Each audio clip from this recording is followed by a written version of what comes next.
জনাব ABM মুশাররফ হোসেন, পটুয়াখালী ৪। ধন্যবাদ। মাননীয় স্পিকার, আপনাকে ধন্যবাদ।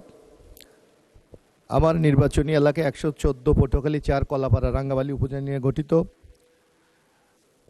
একজন মানুষের মৌলিক অধিকার তার চিকিৎসা সেবা নিশ্চিত করা, কিন্তু মাননীয় স্পিকার, আপনার মাধ্যমে আমি উত্থাপন করতে চাই যে কলাপাড়া এবং রাঙ্গাবালী উপজেলায় আমাদের যে ইউনিয়ন স্বাস্থ্যকেন্দ্রগুলি আছে, বিগত ১৭ বছর এখানে কোনো উন্নয়নমূলক কাজ হয় নাই, যার কারণে ভবনগুলি অনেকটা জরাজীর্ণ, ব্যবহার হচ্ছে না। তাছাড়া কোনো স্বাস্থ্যকর্মী নাই, যার জন্য জনগণ স্বাস্থ্যসেবা থেকে বঞ্চিত হচ্ছে। এবং উপজেলা পর্যায়ের যে আমাদের স্বাস্থ্যকেন্দ্র আছে সেখানেও পর্যাপ্ত জনবল নাই। কুয়াকাটাতে মাননীয় সাবেক প্রধানমন্ত্রী বেগম খালেদা জিয়া ২০ শয্যার একটা বিশেষ হাসপাতাল দেওয়া হয়েছিল, সেখানেও এখন পর্যন্ত কোনো ডাক্তার নিয়োগ দেওয়া হয় নাই, যার কারণে স্বাস্থ্যকেন্দ্রটি চালু করা যাচ্ছে না।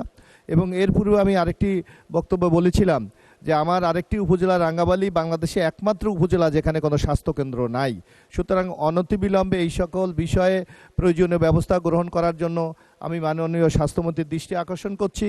এবং জনবলের কারণে মানুষ স্বাস্থ্যসেবা থেকে বঞ্চিত হচ্ছে, অতি দ্রুত সেখানে যাতে জনবল নিয়োগ দেওয়া হয় তার জন্য আমি দৃষ্টি আকর্ষণ করছি। আপনাকে ধন্যবাদ।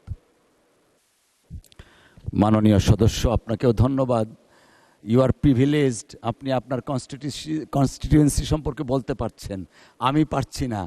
আমাদের এখানে একই অবস্থা, ৩৬ জন ডক্টরের মধ্যে মাত্র ১৪ জন আছে আমার একটা উপজেলায়।